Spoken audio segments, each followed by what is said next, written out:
आज से हम इन्वायरमेंट एंड इकोलॉजी का लेक्चर स्टार्ट करेंगे। ये लेक्चर बेस्ड होगा जो शंकर आईएएस की बुक है, और शंकर आईएएस की इन्वायरमेंट एंड इकोलॉजी पे जो बुक है उसके बेस्ड पे ये रहेगा। और इस लेक्चर को हम चैप्टर वाइज करेंगे। तो पहला जो चैप्टर शंकर आईएएस बुक का है वो है इकोलॉजी। इकोलॉजी चैप्टर में जो बेसिक्स हैं, सारे basics, definition, differences, ecology, environment क्या होता है, इसके कंपोनेंट्स क्या हैं, इसके बारे में बताया गया है। और ये बहुत ही इम्पोर्टेंट चैप्टर है बेसिक को जानने के लिए। तो पहले चैप्टर में जो इकोलॉजी है इसका डेफिनेशन क्या है। इकोलॉजी का मीनिंग होता है प्लेस, मतलब study of the place where the organism is live, मतलब जहाँ पे ऑर्गेनिज्म रहते हैं उस प्लेस, उस जगह, उस इन्वायरमेंट की स्टडी को ही क्या बोलते हैं, इकोलॉजी बोलते हैं। ठीक है। सेकेंड आता है इन्वायरमेंट एंड इट्स कंपोनेंट। तो इन्वायरमेंट क्या होता है, अगर इकोलॉजी होता है कि कहीं जो ऑर्गेनिज्म रहता है और उस प्लेस को, उस चीज़ को इकोलॉजी बोलते हैं। तो इन्वायरमेंट क्या होता है, इन्वायरमेंट होता है everything that surround and affect the organism. ठीक है, कोई भी चीज़ जो भी ऑर्गेनिजम्स के सराउंड है उसके डेली लाइवलीहुड को अफेक्ट करती है, उससे इंटरेक्ट करती है, ऐसे जो भी इन्वायरमेंट होगा, सराउंडिंग जो भी चीज़ें होगी उसको क्या बोलते हैं, इन्वायरमेंट बोलते हैं। ठीक है, क्योंकि हर ऑर्गेनिज्म जो है वो डायरेक्टली इनडायरेक्टली इन्वायरमेंट पे ही डिपेंड करता है। जैसे कि फूड हो गया, एनर्जी हो गया, वाटर हो गया, ऑक्सीजन हो गया, शेल्टर हो गया, और भी जो उसकी नीड्स होती हैं वो किस पे डिपेंड होता है, इन्वायरमेंट पे डिपेंड होता है। तो ये बेसिक डिफरेंस है, डेफिनेशन डिफरेंस है इकोलॉजी एंड इन्वायरमेंट के बीच में। और इकोलॉजी में, इन्वायरमेंट में जो भी ऑर्गेनिजम्स होते हैं उनका एक ऑर्गेनाइजेशन होता है, उनका एक लेवल होता है। मतलब कि पहले एक सिंगल ऑर्गेनिज्म होंगे जब, तो उसको इंडिविजुअल बोलते हैं।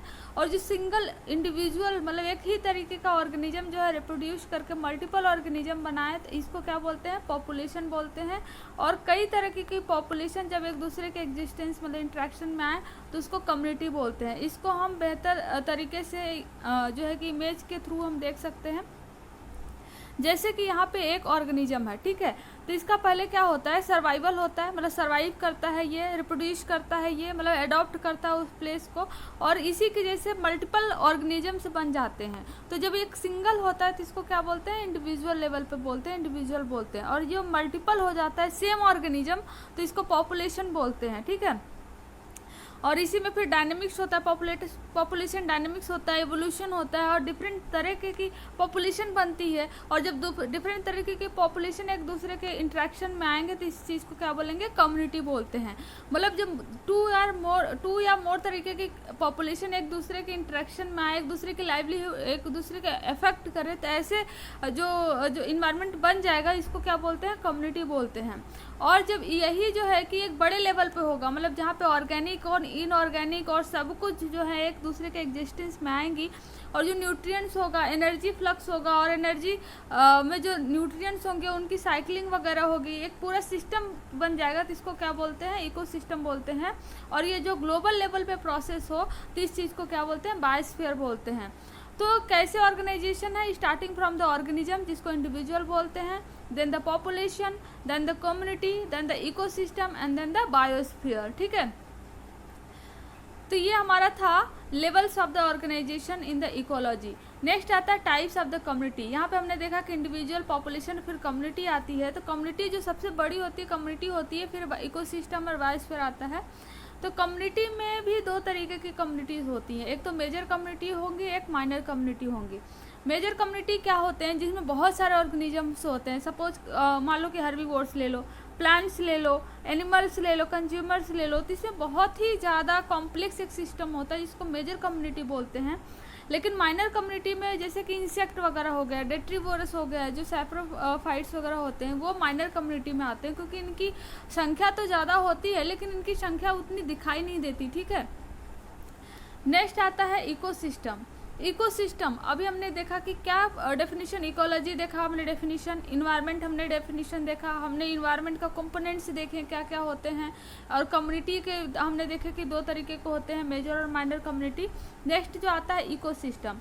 इकोसिस्टम बायोस्फीयर का स्ट्रक्चरल एंड फंक्शनल यूनिट है। हमने देखा कि पहले इकोसिस्टम होता है, एक पूरा इकोसिस्टम बन जाएगा, मतलब सारे organism, plant, animal, environment interact करेंगे, और कई तरीके के इकोसिस्टम मिलके फिर क्या पूरे बायोस्फीयर, पूरा ग्लोबल लेवल पे प्रोसेस जो चल रहा है उसको बायोस्फीयर बोलते हैं। तो बायोस्फीयर की यूनिट क्या होगी, इकोसिस्टम होगी। ठीक है, और इसमें क्या होते हैं कि एक दूसरे से एक्सचेंज करते हैं, मटेरियल्स का इंटरेक्ट करते हैं, ठीक है। तो कौन कौन से स्पीसीज क्या क्या हो सकते हैं, जैसे एग्जांपल हो गया प्लांट, ठीक है, tree, animals, fish, birds, micro organism, water, soils and the people. तो ये एक दूसरे पे क्या होते हैं, डिपेंडेंट होते हैं किसी न किसी तरीके से, ठीक है। तो ये किसके पार्ट है, ये इकोसिस्टम के पार्ट है। और इकोसिस्टम फंक्शनल यूनिट है किसका, बायोस्फीयर का, जो हमने यहाँ पे देखा था कि पहले इकोसिस्टम बनता है एक, और यही जब पूरे ग्लोबल लेवल पे जो है कि हर जगह प्रोसेस यही चलता है, तो फिर क्या बनता है, बायोस्फीयर। इसलिए इकोसिस्टम को जो है बायोस्फीयर का यूनिट माना जाता है। ये बहुत इंपॉर्टेंट पॉइंट है, ठीक है। फिर नेक्स्ट आता है classification of the ecosystem. Ecosystem को क्लासीफाई कैसे किया गया है, तो इकोसिस्टम को क्लासीफाई किया गया है, 1 second, natural and the artificial ecosystem में। नेचुरल क्या होता है, जो बाई नेचर होता है, और आर्टिफिशियल में जो किसी के इंटरफेरेंस से, ह्यूमन बींग के, एनिमल के, किसी के इंटरफेरेंस से जो बनाए गए हो, तो उसको क्या बोलते हैं, आर्टिफिशियल इकोसिस्टम।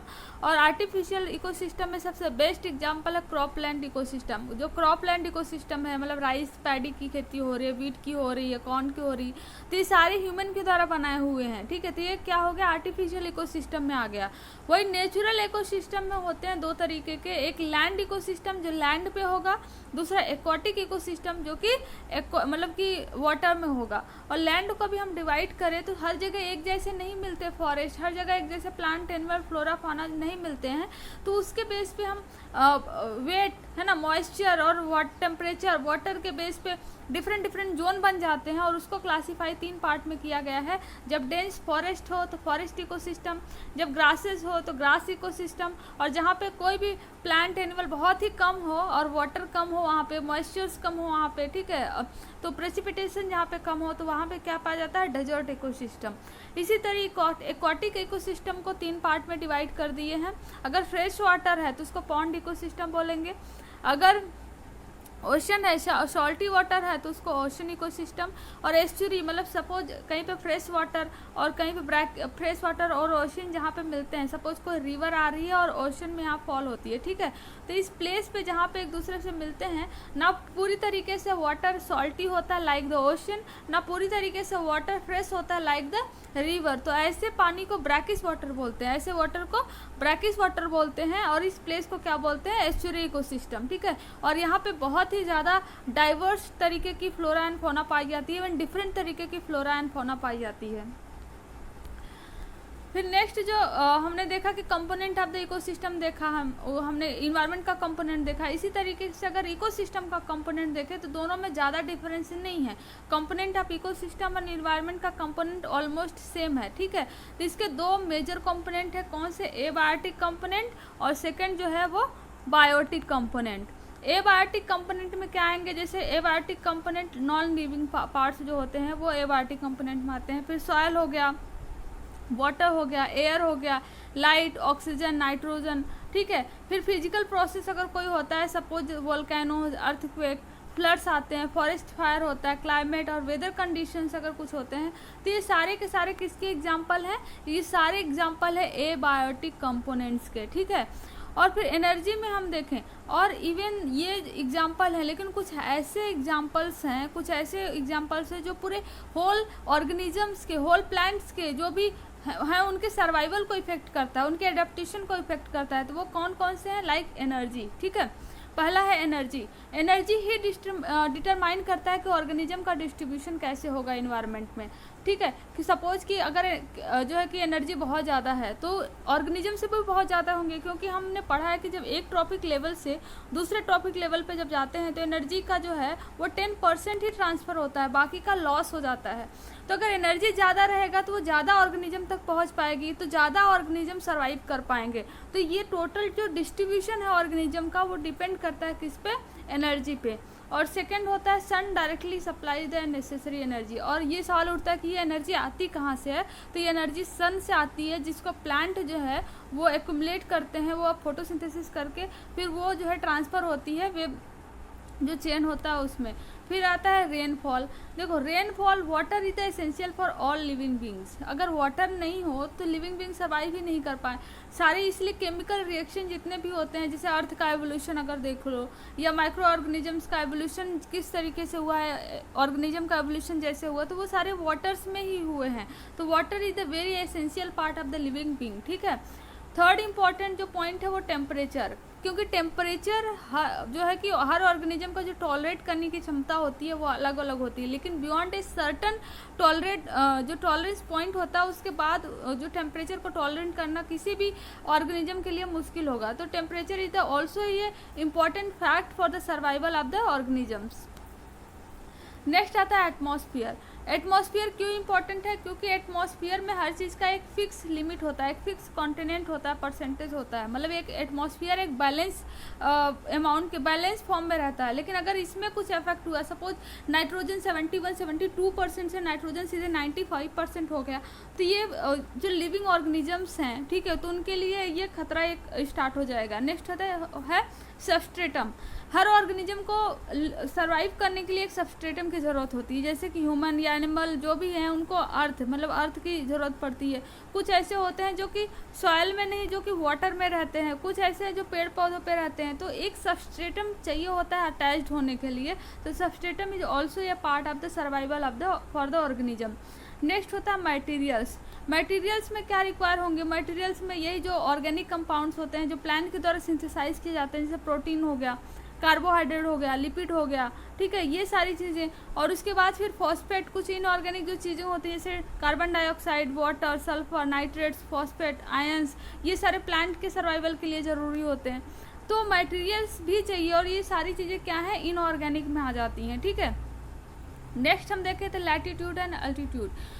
ठीक है, तो लैटिट्यूड में क्या होता है कि सपोज ये अर्थ है, ये इक्वेटर है, तो सन जो डायरेक्टली फॉल होता है, सन रेज वो इक्वेटर पे फॉल होता है। लेकिन जैसे ही आप पोल की तरफ इधर नॉर्थ और साउथ पोल की तरफ जाओगे तो यहाँ पे तिरछी किरणें पड़ती हैं। तिरछी किरणें पड़ने की वजह से क्या होता है कि यहाँ पे बहुत कोल्ड होता है, इवन आइस कैप होते हैं, ठीक है। तो विथ जैसे कि आप इक्वेटर से नॉर्थ साउथ में जाओगे तो टेम्परेचर जैसे चेंज होता है, ऑर्गेनिज्म स्पीसीज की डाइवर्सिटी भी वैसे चेंज होती है, नंबर्स भी वैसे चेंज होते हैं, प्लांट्स भी वैसे चेंज होते हैं।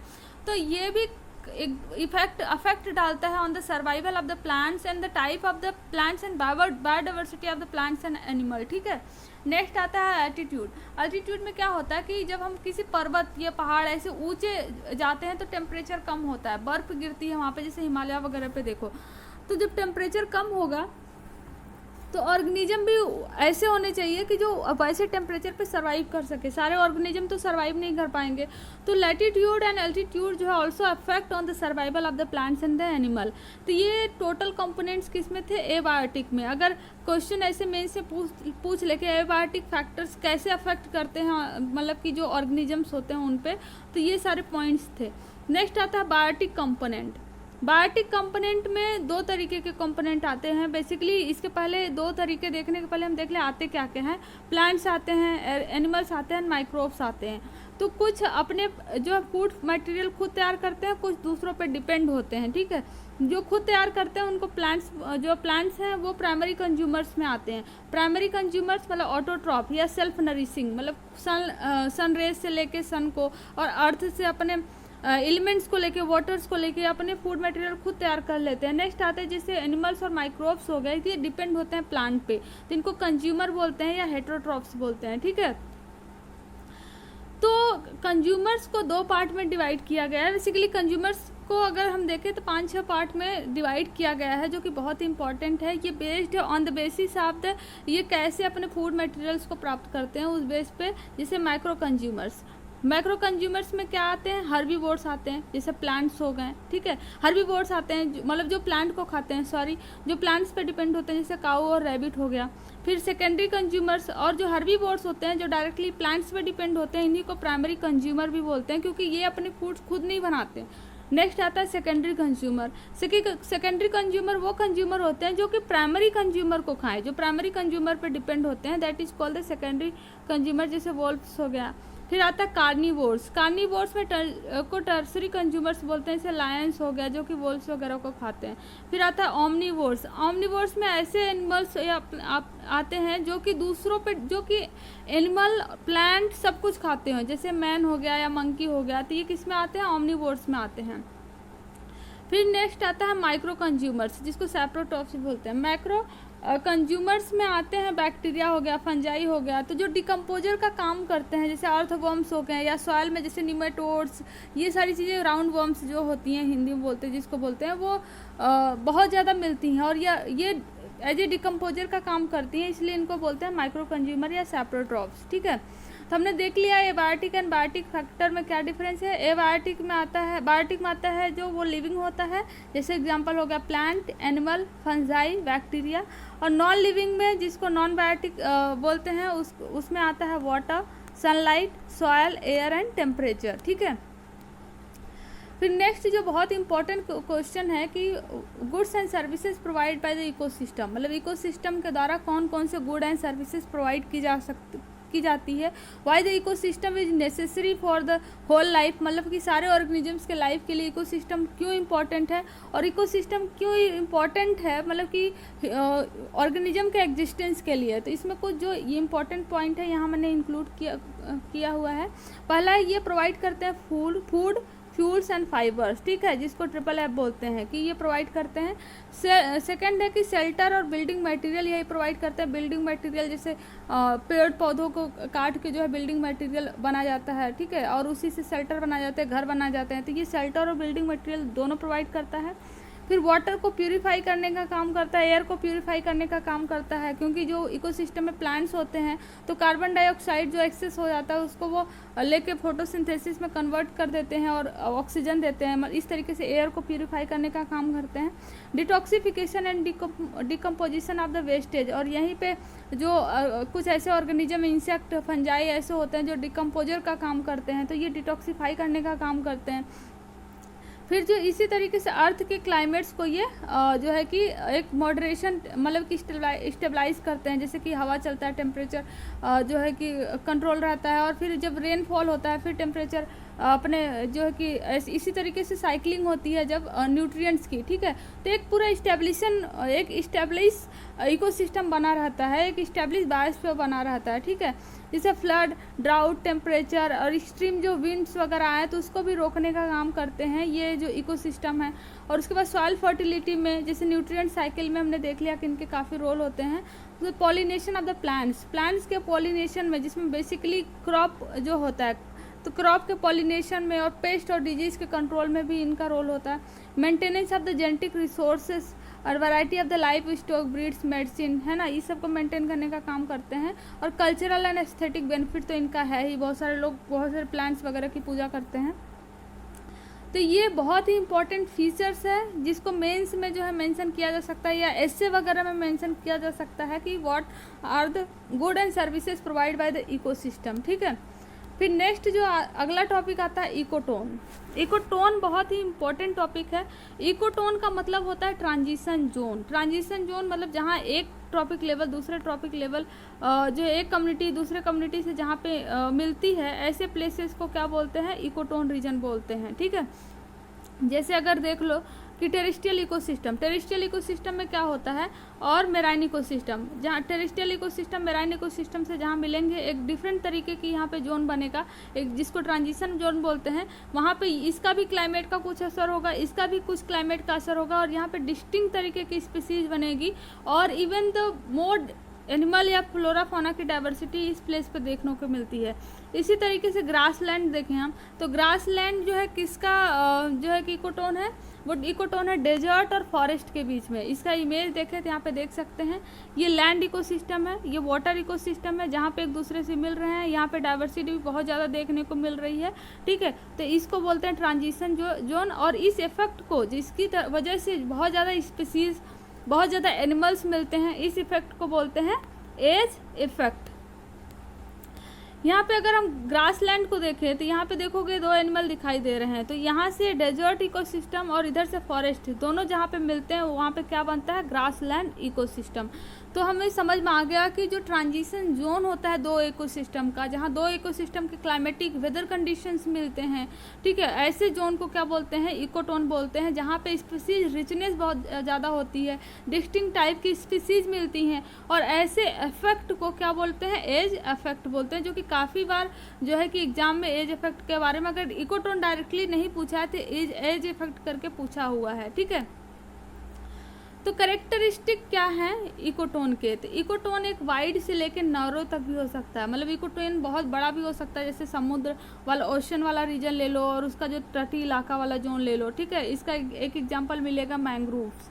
मैंग्रोव्स जहाँ ग्रो करते हैं वहाँ पे दो जो क्लाइमेटिक कंडीशन, दो कम्युनिटी आके मिलता है, लैंड इकोसिस्टम और वाटर इकोसिस्टम, ठीक है। तो मैंग्रोव, सुंदरबन का मैंग्रोव कितना बड़ा है, और बहुत नैरो भी हो सकता है, ठीक है। और यहाँ पे हमने देखा कि जिस तरीके से दो क्लाइमेटिक कंडीशन मिलते हैं, ऑर्गेनिज्म बहुत ज़्यादा होते हैं, तो उसको क्या बोलते हैं, एज इफेक्ट बोलते हैं। और टेरेस्ट्रियल इकोसिस्टम में हम आए तो टेरेस्ट्रियल इकोसिस्टम में क्या होता है कि यहाँ पे एक जो सिर्फ बर्ड्स में ये एप्लीकेबल होता है, मतलब कि बर्ड्स का ही नंबर जो है ज़्यादा ग्रेटर देखने को मिलेगा ऐसे हैबिटेट में, ठीक है। तो एज इफेक्ट किस में देखने को मिलता है, बर्ड्स में ओनली। नेक्स्ट आता है नीचे। नीचे क्या होता है, नीचे एक ऐसा प्लेस होता है जहाँ पे एक ऑर्गेनिज्म रहता है और उसकी इंट्रैक्शन होती है एनवायरनमेंट से, ठीक है। तो हैबिटेट और नीके में यही दो डिफरेंस है, हैबिटेट और नीके में, ठीक है। हैबिटेट क्या होता है कि एक ऑर्गेनिज्म जिस प्लेस पर रहता है उसको हैबिटेट बोलते हैं, और नीके में क्या होता है कि एक ऑर्गेनिज्म जिस प्लेस पर रहता है प्लस उसके सराउंडिंग एरिया, उसके एनवायरनमेंट से जो भी इंट्रैक्शन होता है उसको बोलते हैं नीके। और इसके बेस पर नीके को 4 पार्ट में डिवाइड किया हुआ है। हैबिटेट नीके मतलब वेयर द ऑर्गेनिज्म लाइव्स, उसके बाद फूड नीके जहाँ से ऑर्गेनिजम्स को फूड मिलता है, रिप्रोडक्टिव नीके जहाँ से ऑर्गेनिज्म का मतलब रिप्रोडक्शन होता है, उसके बाद फिजिकल एंड द केमिकल नीके होता है, जैसे टेम्परेचर हो गया, लैंड हो गया, shape and slope, humidity and other requirements, ठीक है। फिर हम इकोसिस्टम की हम बात करें तो टेरेस्ट्रियल इकोसिस्टम में क्या होता है कि सपोज यहाँ पे वेट यहाँ इधर से यहाँ पे जाएंगे तो वेट कम होगा, और यहाँ से यहाँ पे जाएंगे तो हॉट जो है वो कम होगा। जब हॉट और वेट दोनों जहाँ पे होते हैं बहुत ज़्यादा, तो वहाँ पे रेनफॉल ज़्यादा होगी। रेनफॉल ज़्यादा होगी तो ऐसे जगह पे क्या होगा, रेन फॉरेस्ट बनेगा, ठीक है। और जैसे जैसे वेट कम होगा, ठीक है, हॉट तो उतना ही है, वेट कम है, लेकिन ऐसी जगह पे क्या होगा, सवाना होगा, मतलब कि ग्रास लैंड में होंगे, ग्रास लैंड के बीच में बड़े बड़े ट्रीज होंगे, ठीक है। फिर अगर वेट बहुत ही कम है, प्रेसिपिटेशन बिल्कुल नहीं हो रहा है और हॉट टेम्परेचर उतना ही है, तो ऐसे कंडीशन पे क्या बनते हैं, डेजर्ट बनते हैं, ठीक है। अगर हॉट जो है वो कम हो, टेम्परेचर अगर कम हो और लेकिन वेट जो है वो भी थोड़ा सा कम हो, तो ऐसे कंडीशन पे क्या बनते हैं, टेम्परेट फॉरेस्ट बनते हैं। और वेट और भी कम हो और जो टेम्परेचर है वो सेम रहे, तो ऐसे कंडीशन में क्या बनते हैं, टेम्परेट ग्रास लैंड बनते हैं।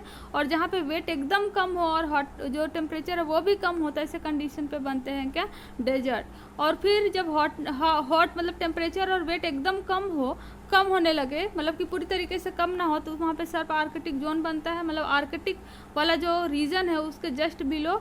और जब एकदम कोल्ड वाला एरिया हो जहाँ पे वेट भी ना हो, प्रेसिपिटेशन भी ना हो, तो ऐसे कंडीशन में आर्कटिक जोन बनता है पोल पे, और जिसको टुंड्रा बोलते हैं, ठीक है। इसको हम फिर मैप को हम देखेंगे, पहले हम टेबल देखते हैं। जैसे टुंड्रा कहाँ पे मिलता है, टुंड्रा वाला रीजन मिलता है north and southern most region of the world, ठीक है। ये आइस कैप के रूप में यहाँ पे देख सकते हो, आइस कैप के रूप में यहाँ पे टुंड्रा, ये देख सकते हो टुंड्रा वाला रीजन है, ठीक है। तो नॉर्थ एंड सदर्न दोनों जगह पे टुंड्रा मिलता है, जहाँ पे जो एकदम पोल पे होता है, और उसके जस्ट यहाँ पे कोई भी ऑर्गेनिज्म और लिविंग ऑर्गेनिज्म इस तरीके की सर्वाइव नहीं कर पाती। कुछ होते जैसे पोलर बियर हो गया, ये सारे सर्वाइव कर पाते हैं। फिर इसके जस्ट नीचे टैगा देखने को मिलेगा, जो ब्लू ये ग्रीन वाला जोन है ये टैगा है, जहाँ पे कुछ स्पीसीज देखने को मिलेंगी, ठीक है। टैगा कहाँ पे मिलता है, नदर्न यूरोप में, नदर्न एशिया में, नॉर्थ अमेरिका में।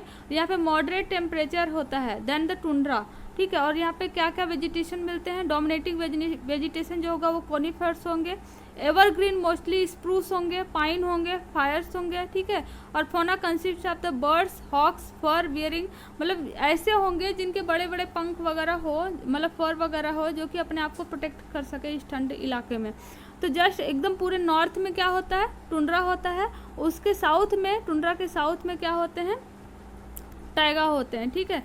फिर नेक्स्ट आता है temperate deciduous forest. Temperate deciduous forest मिलेगा central and the southern Europe में, ईस्टर्न जो नॉर्थ अमेरिका में, वेस्टर्न चाइना में, जापान में, न्यूजीलैंड, ठीक है। मॉडरेट एवरेज टेम्परेचर होता है यहाँ पे देख सकते हैं मैप में टेम्परेट डेसिडुअस जो फॉरेस्ट है इस वाले रीजन में देख सकते हैं, यूरोप वाले रीजन में, ईस्टर्न अमेरिका में, और कुछ यहाँ पे फिलीपींस, न्यूजीलैंड वगैरह में यहाँ पे देख सकते हो, न्यूजीलैंड, इंडोनेशिया वगैरह वाले कुछ रीजन पे यहाँ पे मिलते हैं temperate forest.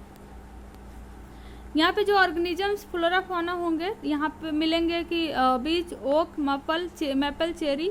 Most animal are the familiar vertebrates and invertebrates यहाँ पे मिलेंगे। फिर आता है tropical rain forest. Tropical rain forest जो होगा वो इक्वेटोरियल वाले रीजन पे होते हैं और यहाँ पे स्पीसीज डाइवर्सिटी बहुत ही ज़्यादा होती है, हर तरीके के एनिमल और स्पीसीज वहाँ पे मिलते हैं। तो हम अगर सवाना को हम देखें, ट्रॉपिकल रेन फॉरेस्ट को हम देखें तो ये वाला जो एरिया जाता है ट्रॉपिकल रेन फॉरेस्ट, इक्वेटर वाला जोन, ठीक है, ये जो ग्रीन है, ठीक, यहाँ पे मिलते हैं ट्रॉपिकल रेन फॉरेस्ट। नेक्स्ट आता है सवाना। सवाना ऐसे प्लेस पे मिलता है जहाँ पे कि ग्रास लैंड से थोड़ी सी ज़्यादा प्रेसिपिटेशन हो, ठीक है, और जो है कि ऐसी जगह पे क्या होते हैं, ग्रास लैंड ही होते हैं, लेकिन ग्रास लैंड के बीच में कहीं बड़े बड़े ट्रीज देखने को मिलते हैं।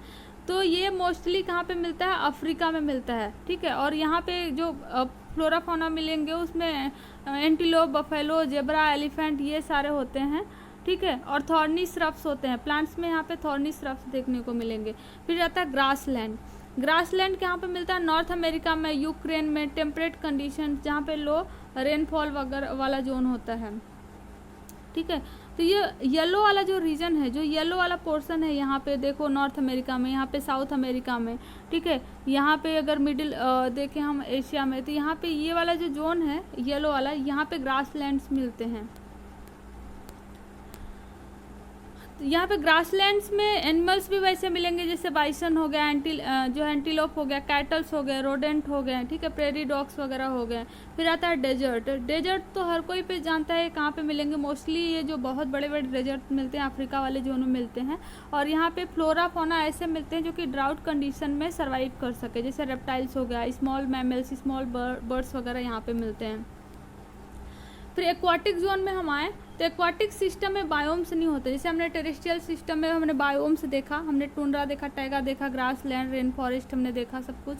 लेकिन एक्वाटिक जोन में जब हम आए, एक्वाटिक इकोसिस्टम में आए, तो यहाँ पे बायोम्स नहीं बनते हैं। इनको कई जोन्स में डिवाइड किया हुआ है, जैसे fresh water ecosystem.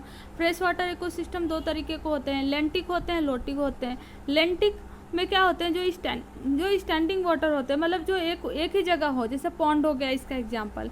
Lotic water में क्या होता है, जो रनिंग वाटर होते हैं उसको लोटिक बोलते हैं, जैसे रिवर वगैरह हो गया, ठीक है। फिर मैराइन इकोसिस्टम आता है। मैराइन इकोसिस्टम में तो हमें पता है कि जो सॉल्ट को मतलब कि एडॉप्ट कर सकेंगे वही एनिमल और प्लांट जो है मैराइन इकोसिस्टम में होंगे। फिर एस्चुरी आता है। एस्चुरी में क्या होते हैं कि हमने देखा कि एक रिवर मैराइन इकोसिस्टम से मिलती है, तो यहाँ पे बहुत तरीके के एनिमल रिचनेस और एनिमल डाइवर्सिटी, यहाँ पे फ्लोरा फाना डाइवर्सिटी एस्चुरी में मिलता है। इवन इसके अलावा भी दो और हैं जो कि जैसे कि कोरल रीफ हो गया या मैंग्रोव्स हो गए, तो उसको हम डिटेल में पढ़ेंगे जो कि नेक्स्ट चैप्टर में है, ठीक है। नेक्स्ट टॉपिक है बायोस्फीयर। बायोस्फीयर में क्या होता है कि जब एयर जिसको एटमॉस्फेयर बोलते हैं, हाइड्रोस्फीयर मतलब वाटर और लिथोस्फीयर मतलब लैंड, एक दूसरे से इंटरेक्ट करते हैं, तो यहाँ पे एक सुटेबल जोन बनता है for living of the flora, for the living of the फोना, या कोई भी यहाँ पे सर्वाइव कर सकता है। और ऐसे जोन को क्या बोलते हैं, इकोस्फीयर या बायोस्फीयर। यहाँ से देखो एटमॉस्फेयर, लिथोस्फीयर, हाइड्रोस्फीयर तीनों अवेलेबल हैं, तभी यहाँ पे ऑर्गेनिज्म सर्वाइव कर पा रहे हैं, जिसको बायोस्फीयर बोल रहे हैं, ठीक है।